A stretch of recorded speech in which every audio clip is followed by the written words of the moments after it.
My name is Claudine Harris. I am 67 years old, and on a bitterly cold evening in Detroit, I learned what it feels like when your very blood turns against you. I had just set down my sewing needle after repairing a neighbor's torn jacket when my phone buzzed, and with one glance at the glowing screen, my world cracked apart like glass struck by a hammer. The words were impossible to ignore. Scrolling in a flood of venom across Facebook, she stole money from her own son. She fakes illness for sympathy. She is a liar who destroyed her family. At first, I thought it must be a cruel mistake, some scam account or stranger's prank, but then my chest tightened as I saw the name attached to the posts. Monique, my daughter-in-law, the woman I had welcomed into my home, the mother of my only grandson. She had taken her anger and turned it into a weapon, blasting it into the public square, where neighbors, co-workers, and church members could read and believe every poisonous word. My hands shook so violently that the coffee mug I had been holding slipped and shattered on the linoleum, spilling hot liquid across the floor, and in the reflection of that spreading brown stain, I saw the pieces of my reputation dissolving. For decades, I had scrubbed school hallways in the midnight hours, stitched clothes by lamplight, pawned my wedding band to pay medical bills, and yet, with a few taps on a screen, Monique had branded me a thief and a fraud. My phone vibrated with new notifications, friends sending me screenshots, some silent, some with awkward questions, and one message from a woman I sang beside at church simply said, "Claudine, is this true?" I felt my throat close because I did not know how to answer. How do you explain that the very person who calls you mom in family gatherings is the one who drags your name through the mud? I staggered to the chair, clutching the armrest like it was the only solid thing left. My breath, shallow, my eyes blurred with tears. Outside, the snow kept falling silent and merciless, while inside my heart pounded like a drum, announcing a verdict I had not yet heard but already feared. Betrayal from enemies hurts, but betrayal from family destroys because they know your scars, your sacrifices, your secrets, and they twist them until even you begin to doubt yourself. In that moment, I wanted to disappear, to shut the phone, to never see another face that might be judging me. But I also felt something else. A seed of fire beneath the ashes of humiliation. A question burning through the noise. Why was she doing this? And what else was she hiding? I did not know then that this was only the beginning, that the lies on the screen were just the surface of a deeper rot, and that before long a stranger with unexpected skills would place in my hands the proof that would turn Monique's weapon back upon her. But in that first hour, I sat trembling in my kitchen, with shards of ceramic at my feet, my dignity bleeding out like the spilled coffee, wondering if the truth still had any power left to save me. I was born in the back streets of Detroit in 1957 in a two-room apartment where the pipes rattled in the winter and the roof leaked in the spring, and from the moment I could walk, I was expected to work. My mother cleaned houses, my father loaded trucks until his back gave out, and I learned early that survival depended on calloused hands and a bowed head. While other girls were playing with dolls, I was scrubbing neighbors' floors for nickels and ironing shirts for dimes, tucking the coins away in a jar we called the rent bucket. At 14, I started sewing patching together old garments on a machine so ancient it wheezed like an asthmatic with every push of the pedal, and neighbors came to me with torn coats, ripped dresses, and fraying work pants because they knew I would never turn them away. School became something I balanced on the margins, rushing from class to the laundromat, where I folded clothes until midnight, my fingertips raw from detergent. When I turned 16 while my friends dreamed of prom, I dreamed of paychecks, and I picked up 2 jobs: daytime clerking at a discount store, nighttime cleaning offices downtown, because my family needed food and I could not stand the sound of my younger brother's stomach growling in the dark. Those years etched deep lines of endurance into me, teaching me that love was measured not in words, but in hours spent laboring and bills paid in shoes, bought secondhand, but polished until they shone. I carried that ethic into adulthood, into marriage with Leonard, a man who appreciated my grit and often said, "Claudine, you are stronger than steel." When he fell ill decades later, I pawned the only jewelry I owned besides my wedding band, sold our old Chevy for a fraction of its worth, and picked up extra shifts scrubbing floors at the elementary school just to cover the cost of his treatments. There were nights when my body screamed, my knees swollen from kneeling over endless tiles, but I reminded myself that survival is not glamorous. It is a quiet, grinding act of love. For Terrence, my son, I saved every possible dollar skipping meals, buying fabric scraps to sew him school uniforms so he would never feel lesser than his classmates. I kept jars of coins hidden in coffee tins above the cupboards and used them to pay for his textbooks, his basketball shoes, his bus passes, and when he dreamed of college, I worked double to make sure he never had to abandon that dream. Every paycheck I stretched like elastic until it nearly snapped, covering rent, utilities, and whatever emergency always seemed to arrive: broken fridge, flooded basement, or a doctor's bill, but I bore it because that was what mothers did. I told myself that one day all the sacrifices would come back in the form of respect, that Terrence would look at me and understand the weight I had carried. I told myself that Monique, when she entered our lives, would see the lines on my hands and the wear in my back and know they were carved by love, not shame. But memory is cruel. As I sat in that kitchen reading her lies on the screen, I realized all the invisible hours I had worked. The nights I had spent praying over overdue bills had built a foundation not of gratitude, but of easy targets for slander. It is one thing to struggle against poverty, but it is another to see your very sacrifices rewritten as sins. In those quiet years of endless work, I thought I was buying dignity for my family, but Monique's words proved how fragile that dignity truly was. I met Leonard at a church picnic when I was 23. My hands stained with punch and my laugh louder than it should have been, and he looked at me as if I were the only person in that crowded park. He was a mechanic, then, broad-shouldered, grease always under his nails, but with eyes that softened when he talked about music, and a smile that made me believe there might be joy beyond the grind. We married within a year, not because we had much, but because we had each other, and for a while, that was enough. Our first apartment was a single room above a corner store, hot in the summer and freezing in the winter, but Leonard fixed the radiator with scrap parts, and I sewed curtains out of old bed sheets, and we called it home. When Terrence was born, I held him against my chest and thought I had been given the richest treasure on earth, a reason for every sacrifice I had ever made. Leonard worked days at the garage and nights at a factory while I stitched and cleaned and rocked our baby, and together we carved out a life of small victories, paying off a loan, buying a used car, celebrating with fried chicken and gospel music in the living room. Yet life has a way of testing the strongest bonds. Leonard's cough started soft, just a scratch in the throat, but within months it grew into something deeper, something that stole his breath and his sleep.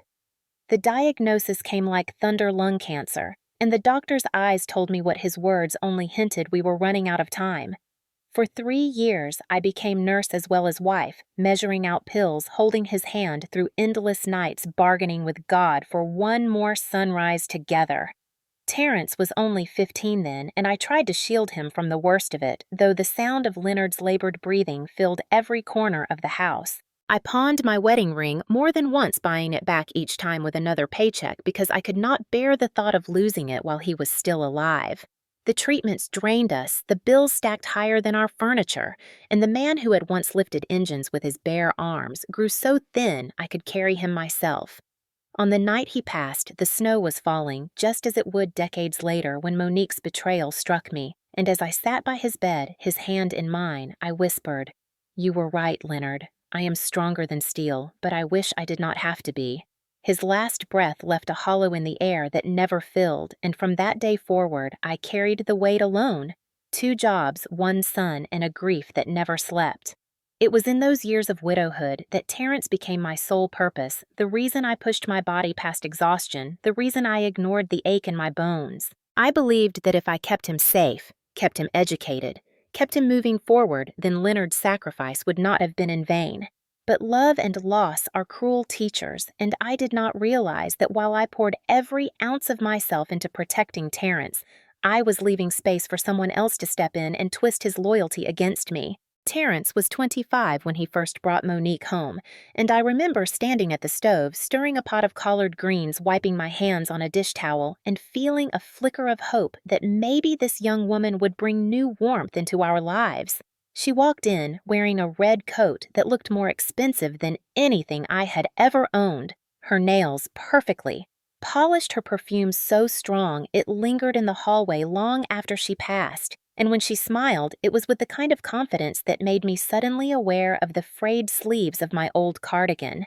She called me Mrs. Harris at first, her voice sweet like honey, and though I told her gently to call me Claudine, she insisted that formality was a sign of respect. I wanted to believe her. I wanted to believe that my son had chosen a partner who would honor the values Leonard and I had worked so hard to instill, so I cooked extra portions and set aside money to make her feel welcome, even pulling out my best dishes that only came down from the cupboard on Christmas. At the table that night, she complimented the food, but pushed most of it around her plate, glancing more at her phone than at Terrence's stories about work. Still, I told myself it was nerves that she would warm up, that she would see the love in this home and respond in kind. When she and Terrence married a year later, I sewed her wedding dress myself, staying up late at the school janitor's closet, piecing together lace she had chosen, though she never once said thank you, only remarked that the sleeves were tighter than she preferred. I brushed it off, convincing myself that small slights meant nothing compared to the joy of seeing my son start a family. When little Jaden was born, I held him in the hospital room, his tiny fingers curling around mine, and I thought perhaps Monique would finally see me as an ally, a grandmother who would stand beside her. Instead, the weeks that followed revealed cracks in the facade. She made comments about my clothes, about the way I spoke about the fact that I still worked nights, even in my 60s, as though my labor was an embarrassment she wished hidden. Terrence, blinded by love, or perhaps afraid of conflict, brushed off my concerns, telling me Monique was just strong-willed, that I should not take things personally. I tried. God knows, I tried to extend grace to swallow my pride, to be the bigger woman, because I wanted peace for my son and stability for my grandson. But behind her painted smile and polished nails, I saw something sharper, something calculating a hunger not for family, but for control. It was the beginning of a storm I did not yet recognize, and as I stood watching her rock Jaden in the living room chair that once held Leonard V's, felt an uneasy chill that told me love could be twisted into something dangerous when placed in the wrong hands. At first, the humiliations came in whispers so soft I wondered if I had imagined them. Little remarks slipped like needles beneath fabric, invisible to others, but sharp enough to pierce me. When neighbors dropped by, Monique would laugh and say, "Claudine means well, but she's so old-fashioned she doesn't understand how things work today." And though the words sounded harmless on the surface, the look in her eyes told me she wanted them to believe I was out of touch, a relic who belonged in the shadows. She began correcting me in front of Jaden, shaking her head when I told him stories about his grandfather, saying, "That's not important. Grandma gets confused sometimes," and I saw the boy's wide eyes flicker with doubt as though the roots I had tried to plant in his heart were being tugged out strand by strand. At family dinners, she rearranged the seating, guiding Terrence to the head of the table, placing herself beside him and leaving me at the far end with the high chair as if I were no more than a babysitter to be tolerated. She criticized the way I seasoned food, called my collard greens greasy, my cornbread too dry, and once when a church friend praised my pound cake, Monique leaned in and said, "She uses box mix, you know, don't let her fool you," even though I had spent 3 hours measuring flour and sugar with aching hands.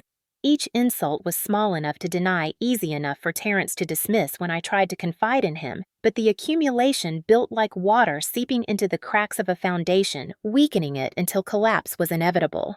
She mocked my clothes, saying thrift store chic must be coming back, and she rolled her eyes whenever I mentioned working late, remarking that a real grandmother should be home, not scrubbing toilets at midnight. I told myself to be patient, to endure for the sake of Jaden because he needed stability, but patience became a chain around my neck, tightening every time I swallowed another insult. I remember one Sunday afternoon when neighbors gathered in our yard for a cookout, laughter rising with the smoke from the grill, and Monique smiled sweetly before announcing Claudine insisted on bringing her potato salad. "But don't worry, I'll make the real one later." And though everyone chuckled politely, I felt my cheeks burn as if I had been stripped bare in front of them. Terrence laughed along, oblivious or unwilling to see the cruelty, and I bit my tongue until it bled, pretending to sip lemonade to hide the tears stinging my eyes. Humiliation became the background music of my days, a quiet, relentless erosion of dignity. And though I told myself that silence was the price of peace, deep down, I knew I was being erased piece by piece. The worst wound came not from strangers, but from Jaden himself, repeating one of Monique's lines one evening as I tucked him into bed. "Mommy says, you tell old stories that don't matter." His innocent voice cut sharper than any blade because I realized the legacy I had hoped to pass down was being rewritten before my eyes. Betrayal is not always loud.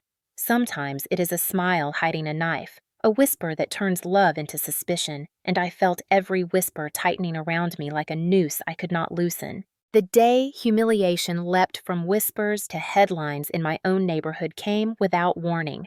A quiet Thursday evening when I returned from the school building with bleach still clinging to my hands and exhaustion pressing heavy on my bones. I set my worn purse on the counter, poured a cup of lukewarm coffee, and opened my phone, expecting nothing more than messages from church friends about Sunday's choir practice. Instead, the screen lit up with Monique's smiling face beside words that sliced through me like broken glass. Some people pretend to be saints, but behind closed doors, they steal from their own family, they manipulate, they lie, and they cling to money that was never theirs. Beneath her post were photographs she had taken without my knowledge. My hands counting coins at the kitchen table, an envelope of cash tucked in my Bible, a blurry shot of me leaving the credit union where I had deposited my meager savings. She captioned them with venom, painting me as a greedy, deceitful woman who hoarded money while exploiting her son. The comments came fast, neighbors I had known for decades adding their voices. Shameful! How could a mother do that? Poor Terrence married into such a mess. My chest tightened as I scrolled my coffee slipping from my hand and staining the floor as though the house itself had absorbed my humiliation. That night, I did not sleep staring at the ceiling while my phone buzzed endlessly with notifications, each one another blow to a reputation I had spent a lifetime building. At the grocery store the next morning, familiar faces avoided my eyes. Whispers trailed behind me in the cereal aisle, and a cashier I had known since she was a teenager offered a tight smile before saying, "We've heard things, Mrs. Harris." I felt the world tilt as if the ground beneath me no longer offered steady footing. Terrence called that afternoon, his voice hesitant, asking if it was true if I had been hiding money from him all these years, and I realized with a pain deeper than any insult that he believed her. My own son, the boy I had fed and clothed with every aching hour of labor, questioned my integrity because of her lies typed on a glowing screen. At church the following Sunday, the pew where I usually sat remained half empty as old friends shifted away. Some offering, pitying glances, others avoiding me entirely, and when the choir began to sing, my voice faltered, drowned by the echo of Monique's words reverberating louder than any hymn. Online, her accusations multiplied, each post more elaborate than the last, suggesting I had stolen from Leonard's life insurance, that I had pressured Terrence into loans, that I had manipulated Jaden with guilt. She painted me as a parasite, and strangers who had never met me chimed in with threats with judgment, with hashtags that turned my name into a spectacle. I shut my phone in a drawer, but the damage lived outside the screen, in the way my neighbors looked at me, in the invitations that stopped arriving, in the icy silence that followed me wherever I went. I told myself I could weather it, that truth would rise eventually, but deep down I felt like a woman drowning, screaming underwater where no one could hear. Betrayal by family is one wound, but betrayal in public, amplified by technology and believed by strangers, is a crucifixion without nails, and I bore it with every breath, my dignity stripped, my history rewritten, my silence mistaken for guilt. I waited 3 days before I gathered the courage to call Terrence, my hands trembling as I dialed his number, praying that the bond between mother and son would be stronger than the poison dripping from Monique's lips. When he answered, his voice was curt-guarded, as if he had already sentenced me in his mind, and I swallowed my pride to beg him to meet me in person. We sat in his living room, the same space where I had once rocked him as a child, but now it felt foreign, claimed by Monique's decor, all sleek glass and sharp edges, no trace of the warmth Leonard and I had once built into our home. I reached for his hand, but he pulled back, folding his arms, and I saw in his eyes the same doubt I had seen online. "Terrence," I whispered, my throat tight, "I have never stolen from you, never lied to you, never hidden a dime that wasn't earned with my own sweat. My words poured out stories of nights scrubbing classrooms, of mornings bent over a sewing machine, of sacrifices he never saw but lived in every shirt on his back and every meal on his plate. He shifted uncomfortably torn between memory and manipulation. But before I could press further, Monique swept into the room, her heels clicking like gunshots, her voice dripping disdain. "She's just trying to guilt you again," she said, tossing her phone on the couch. "I've shown you the proof. Look at her. Terrence, she's desperate." My son glanced at her, then at me, and the silence between us grew heavy, suffocating. I begged him, my voice cracking. "Baby, please don't let lies erase the truth of everything we've survived together." But instead of the embrace I longed for, he sighed, his shoulders sagging, and muttered, "Mom, maybe it's best if you just stay away until this blows over." The words slammed into me harder than any fist, and I staggered back as though struck, my eyes burning with tears I refused to shed in front of her triumphant smirk. At Jaden's birthday party a week later, I brought a carefully wrapped gift, a model train I had saved for months to buy, hoping to prove that my love remained unchanged. But Monique intercepted me at the door, her voice loud enough for the gathered guests to hear. "We don't need your charity, Claudine. Why don't you just leave before you embarrass us again?" The room fell silent. Eyes turned toward me, and Terrence stood frozen, saying nothing, his silence a betrayal more cutting than any words. I placed the gift on the porch and walked away, my legs trembling, my heart breaking, realizing that the child I had raised was no longer mine, that the woman at his side had succeeded in carving a canyon between us. That night, I lay awake staring at the ceiling, whispering Leonard's name into the darkness, begging for guidance, for strength, for a way to fight back against the storm that had stripped me of family, of dignity, of voice. It was in that hollow silence that a new resolve began to form, the faintest spark of defiance, flickering against the suffocating dark, a whisper that maybe, just maybe, I was not yet defeated. The turning point came on a rainy evening when I returned from work, my body aching from scrubbing chalk dust and gum off the school's tiled floors, only to find Derek Coleman, my neighbor, from across the street, waiting on my porch with his laptop bag slung over his shoulder. Derek was a quiet man in his 40s, a computer technician who often helped neighbors set up Wi-Fi or fix a broken printer, and though we exchanged pleasantries over the years, I never imagined he would become the unlikely lifeline I so desperately needed. He looked at me with a seriousness I had never seen in his eyes and said, "Claudine, I think you should see this." Inside my kitchen, as the rain tapped against the windows, he opened his laptop and showed me screenshots of Monique's online activity he had traced through public records and open servers. What unfolded before me was worse than I ever dared to imagine. She had created fake profiles to amplify her lies. She had doctored photographs to make it appear I was stealing. And worst of all, there were digital trails of her transferring money from Terrence's joint account into one she controlled, framing me as the thief to cover her own tracks. My hands shook as I stared at the evidence, my heart pounding with equal parts rage and relief, because for the first time I saw proof that I was not losing my mind, that the humiliation I endured had been carefully orchestrated. Derek leaned forward, his voice steady. "She's not just defaming you, Claudine. She's committing fraud. And if this goes to the right lawyer, it will unravel everything she's built on your back." Tears blurred my vision as I whispered, "Why are you helping me?" And he smiled softly, saying, "Because I've seen enough lies in my life, and no one should suffer alone when the truth is sitting in plain sight." That night, for the first time in months, I felt something bloom in my chest that had long been buried hope. I printed every file, every screenshot, stacking them neatly in a folder, as though each page was a brick, rebuilding the foundation she had tried to tear down. Derek offered to walk me through the technical jargon so I could understand exactly how damning the evidence was, and as I listened, I imagined Monique's smug smile cracking under the weight of truth. I thought of Terrence, of Jaden, of the generations before me who had fought to carve dignity out of hardship, and I vowed that I would not let her lies be the final word on my life. The rain eased into a soft drizzle. The kitchen clock ticked past midnight, and as I held that folder against my chest, I whispered to Leonard's memory that I had finally found a weapon sharp enough to cut through the web of deceit.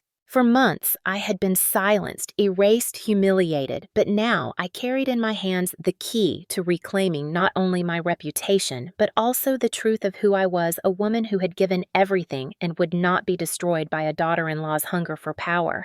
The next morning, I carried the folder of evidence across town to the modest office of Brenda Watkins, a seasoned attorney whose reputation for tenacity stretched from church pews to courtroom benches, a woman in her 60s who knew the weight of both prejudice and perseverance.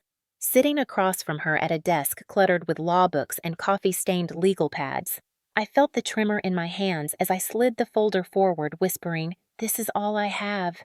Brenda adjusted her glasses, scanned the documents with a practiced eye, and within minutes her lips tightened, her pen tapping against the page as if she were mapping a battlefield. "Claudine," she said firmly, "what your daughter-in-law has done is not just cruel, it is criminal. This is identity falsification, financial fraud, and defamation rolled into one, and she has left enough digital fingerprints to fill a courthouse." Relief and fear mingled in my chest, relief that I was not powerless, fear that stepping into the legal arena would expose me to more public scrutiny. Brenda reached across the desk, placing her hand on mine, and assured me, "The law may be slow, but truth is patient, and we will make sure it speaks." Over the following weeks, I returned to her office again and again, each visit layering more strength onto my weary frame. Derek sat beside me during one meeting, explaining the technical aspects to Brenda, who nodded approvingly, her legal instincts sharpening with each revelation. Together, we built a case, brick by brick, notarized statements from neighbors who had seen Monique taking photos without consent, bank records Derek unearthed, showing transfers disguised as household expenses, and social media screenshots that exposed the fake profiles all linked to her IP address. Brenda drafted letters demanding preservation of digital evidence, ensuring Monique could not erase her trail, and filed motions that would summon her into court if necessary. Sitting in that office, surrounded by stacks of affidavits and binders, I felt myself transform from victim to witness, from erased grandmother to woman armed with truth. Yet it was not just about paperwork. It was about preparing my heart for the storm ahead. Brenda warned me that Monique would not fold easily, that she would double down on her lies, perhaps even attempt to smear me further once she caught wind of the legal pressure. The thought chilled me, but Brenda's words carried the weight of steel lies unravel when faced with evidence. She can scream, she can deny, but once this is laid out in black and white, even the most stubborn judge will see. I clung to that promise like a lifeline, replaying it in my mind each night as I folded laundry or patched clothes, reminding myself that justice, though delayed, was inevitable. One evening, Brenda placed a draft of the legal complaint before me, the bold letters spelling out Monique's name alongside accusations of fraud and defamation, and I signed it with hands that no longer trembled, knowing that signature was the first step in reclaiming my dignity. She scheduled a family gathering, a mediation of sorts, before the court date, insisting that sometimes the confrontation itself could break the facade. As I left her office that night, folder clutched against my chest, Detroit's streetlights casting long shadows on the wet pavement, I felt Leonard's presence in the rhythm of my footsteps and the weight of my ancestors in the steel bones of the city, whispering that I was not alone, that generations had fought before me. And now it was my turn to fight not with fists, but with truth written across every page of evidence I carried. The night of the family gathering arrived like a storm. I had both feared and prayed for a confrontation staged in the dining room of Terrence's home, where every corner seemed sharpened by tension, the air thick with the scent of roast chicken and suspicion. Relatives filled the chairs, cousins and aunts who had heard whispers online, their eyes darting between me and Monique as though waiting for a match to strike. Brenda sat beside me, her calm presence a wall of steel, while Derek stood near the window, his laptop humming softly, the quiet sentinel of truth. Terrence sat at the head of the table, shoulders slumped, torn between blood and marriage, his silence a heavy gavel that had yet to fall. Monique entered late, her heels clicking against the hardwood floor, her smile wide and venomous, and in her hand she carried a phone already open to the posts that had poisoned my name. "Before we begin," she said loudly, her voice cutting through the chatter, "everyone should know who Claudine really is because the evidence is right here." She tapped the screen, displaying those same doctored images, and a murmur rippled through the room, doubt thickening the air like smoke. My heart pounded, but Brenda rose smoothly, her voice measured yet fierce. With respect, Mrs. Harris has her own evidence, and tonight the truth will speak. She motioned to Derek, who connected his laptop to the television, and suddenly the screen lit up with Monique's hidden accounts. Her transfers, her fake profiles, all traced back to her digital fingerprints. Gasps erupted around the table, an aunt clutching her chest, a cousin whispering, "Lord, have mercy." Monique's smile faltered, but she snapped back quickly, her voice shrill. "This is fabricated. She's desperate. You're all falling for her lies." Brenda lifted a hand, silencing her with the authority of years in court, and presented notarized affidavits, bank statements stamped in ink, each page heavy with undeniable truth. Terrence leaned forward, his eyes scanning the documents, his lips parting in disbelief as the weight of betrayal settled on his shoulders. "Monique," he whispered, voice shaking. Did you really do this?" The room grew still, every eye pinned on her, and for the first time her confidence cracked, her words. Stumbling. He doesn't understand. I was protecting us." But her excuses crumbled under the avalanche of evidence. I sat quietly, hands folded, not in triumph, but in mourning, because even as vindication surged around me, I knew the scars would never fully heal. Yet when Brenda placed the final page on the table, a legal complaint bearing Monique's name in bold black letters, the room shifted, the power dynamic collapsing like a house of cards. Relatives who once avoided me now leaned closer, their voices soft with apologies, their eyes filled with shame for believing lies. Terrence buried his face in his hands, the sound of his sobs raw, torn between the woman he had married and the mother who had never stopped loving him. Jaden peeked in from the hallway, confusion in his young eyes, and I forced a small smile for him, a promise that no matter the chaos, my love for him would remain unbroken. Monique slammed her phone on the table, her voice a last desperate scream. "You'll regret this, all of you," and stormed out, her footsteps echoing through the hall like the retreat of a fallen tyrant. Silence followed her exit, the kind of silence that is not peace, but aftermath. And in that silence, I inhaled deeply, my lungs filling with the heavy air of truth finally freed. Brenda touched my shoulder gently, whispering, "It's only the beginning, but you've won back your voice." And for the first time in months, I believed her. The weeks after that family gathering unfolded like a slow-motion avalanche, each day carrying new consequences for Monique as the truth clawed its way into the open, unstoppable, and merciless. Brenda filed the complaint in court, and soon Monique was summoned to appear before a judge, her name now printed not in gossip threads but on official dockets where lies held no power. I sat in the back of the courtroom, hands clasped tightly in my lap as Monique stood trembling before the bench, her once perfect posture sagging under the weight of evidence stacked against her. Derek's digital forensics were presented, each file a nail sealing the coffin of her denials, and when the bank records revealed that over $52,000 had been siphoned into her hidden account, even her own lawyer lowered his eyes in shame. The judge's gavel struck sharply, his voice stern. "This is fraud, Mrs. Harris. This is defamation. This is theft of trust and funds." Monique's mouth opened and closed like a fish gasping for air, her protests weak, her excuses unraveling in the sterile light of the courtroom. Terrence sat beside me, pale and broken, his wedding ring turning loosely around his finger, as though he already knew the bond it represented had dissolved into ash. When the sentence came, restitution of the stolen funds, community service, and a pending civil trial for damages, the room buzzed with whispers, reporters scribbling notes, relatives shaking their heads in disbelief that the woman they had once admired had been so thoroughly exposed. Outside the courthouse, I was met not with scorn, but with nods of respect from neighbors who had read the headlines, who now saw me not as a villain, but as a survivor of betrayal. Some offered apologies awkward and fumbling, others offered hugs their warmth a balm against months of cold rejection. Monique, however, faced a different reception. She was fired from her job after the story spread online. Parents at Jaden's school whispered in corners, and the community she once manipulated turned their backs with the same cruelty she had once wielded against me. In the days that followed, Terrence filed for divorce, his heart shattered, but resolute his priority, shifting to protecting Jaden from the toxic wreckage of lies. He came to me one evening, his eyes red from crying, and whispered, "Mom, I should have believed you." I let her words blind me, and I can never undo the hurt. I placed my hand on his cheek, tears filling my own eyes, and told him softly, "We can't change the past, baby, but we can choose truth from here on out."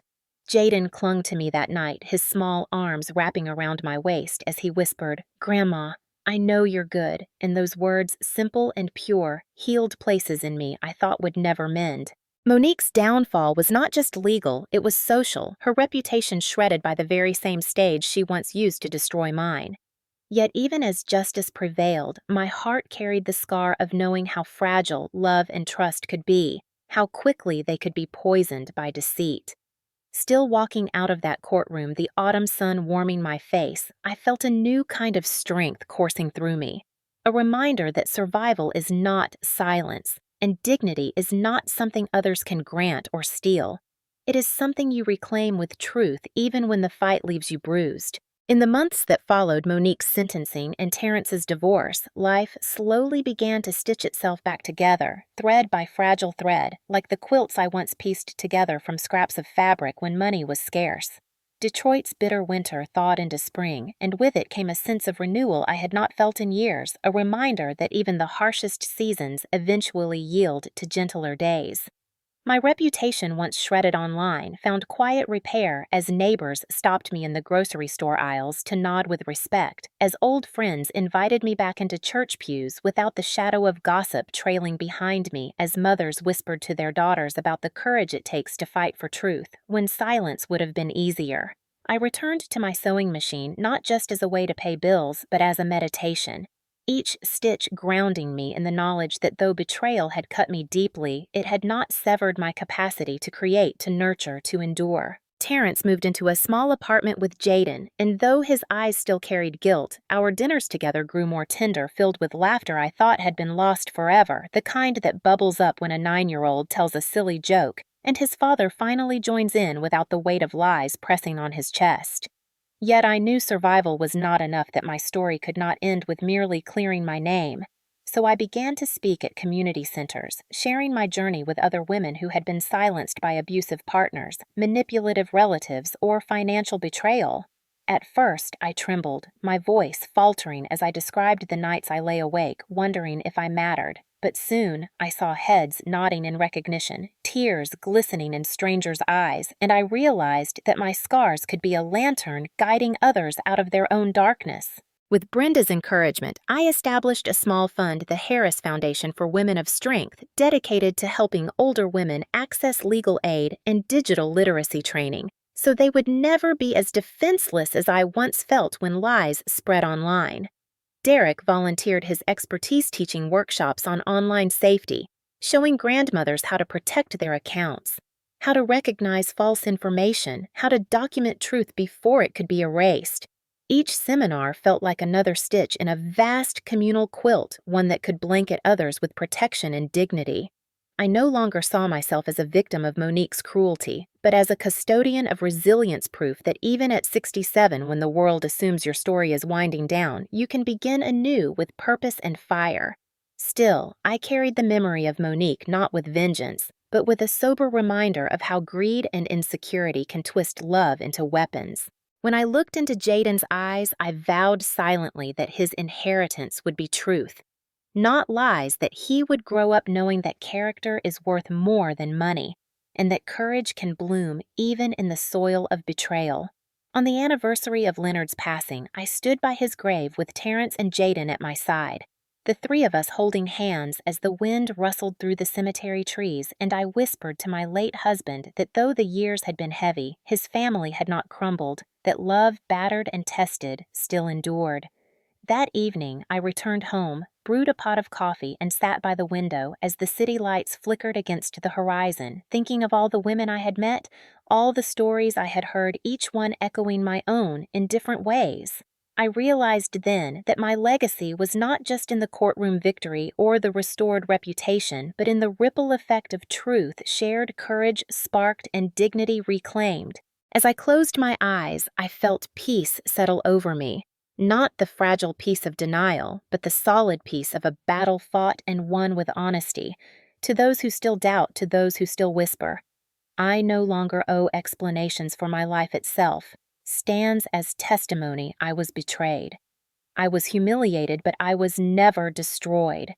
And to anyone watching this, anyone who has felt the sting of lies or the weight of injustice, know this. Your story does not end where others try to write you off. It begins where you choose to stand, where you choose to fight, where you choose to reclaim the truth that has always been yours.